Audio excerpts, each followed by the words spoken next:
Hi everybody, I'm Latrina Patrick. Welcome to day 7 of our 90-day grant writing tutorial. I cannot believe it's been a week already. We've set the foundation, told you all the basics about writing a grant, and today we finally get into the components of the proposal.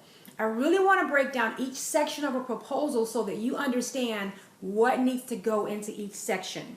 Today we're starting out with the problem statement. The problem statement is really important because this sets the foundation for what's to come in that grant. I explained to you guys earlier that I have a background in reviewing grants for the federal government as well as a couple of state agencies, and I always look forward to this part of reading the grant because it tells me right away whether or not this is going to be a good proposal or a bad one. What needs to go into the problem statement? Here we go. You need to include your demographic information. So this is where you talk about your population, your county population, the racial and ethnic background of the people who live in your particular city or your town.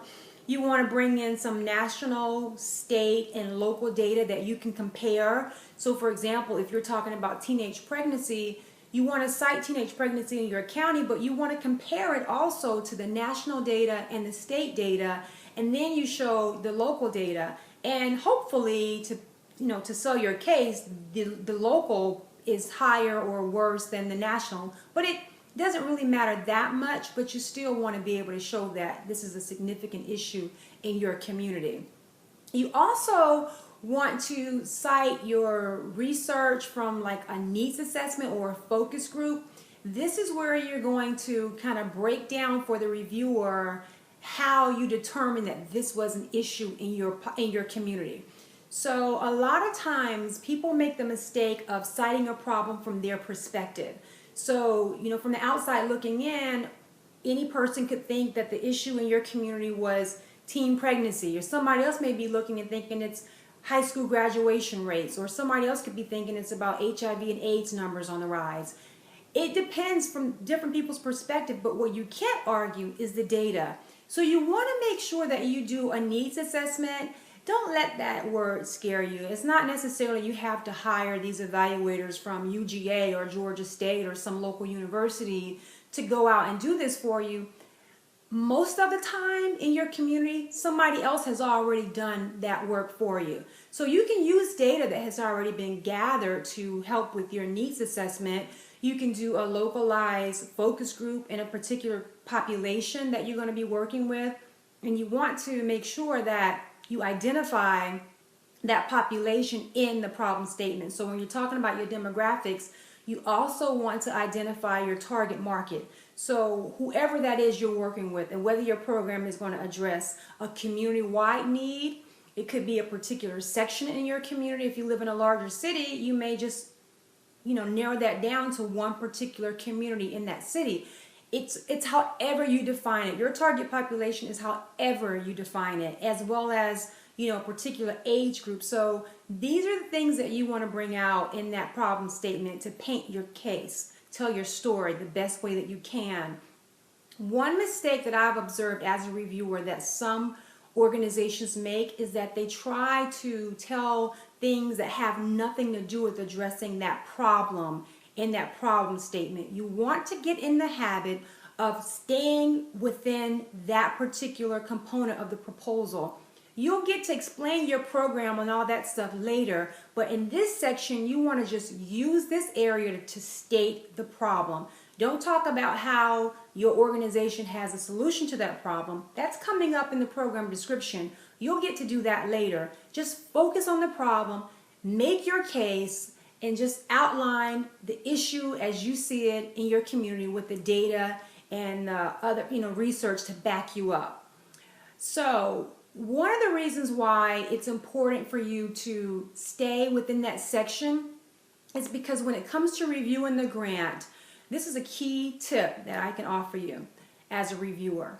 When it comes to reading the grant, especially for federal or state grants, maybe not so much for corporate or foundations, but I know for a fact with federal grants, you can be penalized for not addressing the area within that section. So for example, if you're in the problem statement, you're writing that, when the reviewer reviews that grant, they're looking at that section. They're reading that section and they score it. They read the next section and they score it. They can only score based on that criteria that is within that section that they will make known to you in the funding announcement. But if you start talking about your problem statement and you drift off into the program description, well, if you don't include those components, if they see it later along, you may bring it up again later. Well, they can't give that score in that other section. If it's not in the section that it's supposed to be in, it's like you didn't even mention it. So you lose valuable points. So I encourage you to get into the habit of addressing that particular section, and the only things that they're asking for in that section is the things that they want to see. That's a key tip that's going to help you maximize your points. So that's the highlights of what you can expect, what you need to include in your problem statement. I hope that's helpful to you. Tomorrow we're going to go into what you need to include in the program description. There's a lot more that goes into that section, so we'll spend a little more time on the program description. If you have any questions or comments about anything that I've shared today, then please leave your questions here on my YouTube channel so that other people can benefit from the responses. If you haven't subscribed yet, please make sure you subscribe to the channel so you get immediate updates whenever I upload a new video. I'll also send out weekly updates about what's coming up that week in the tutorial, so make sure you go over to my website and subscribe to my email updates and my newsletter so that you can get that. You really want to be able to see what's coming up, and you can hone in on those days that I cover stuff that you really care about. And as a free gift to you for doing that, I will send you a Grant Writer's Toolkit. It includes a sample budget, a template of a grant proposal. So for those proposals that you send that aren't, let's say, a federal or state grant, you have a template that will show you what needs to go into that grant. There are just a lot of goodies that's very helpful to someone that's beginning as a grant writer. So make sure you subscribe to my email updates so you can get that. Along those lines, while you're over there at the website, make sure that you kind of check out my background and check out some of the services that I offer. I think that information will be very helpful to you. So that's www.greatervisionconsulting.com. I hope that you've enjoyed today, and I look forward to coming back tomorrow when we talk about the program description. That's going to be a great section. It's going to be really helpful to you, and I look forward to sharing that information. So that's all for now. I will see you tomorrow.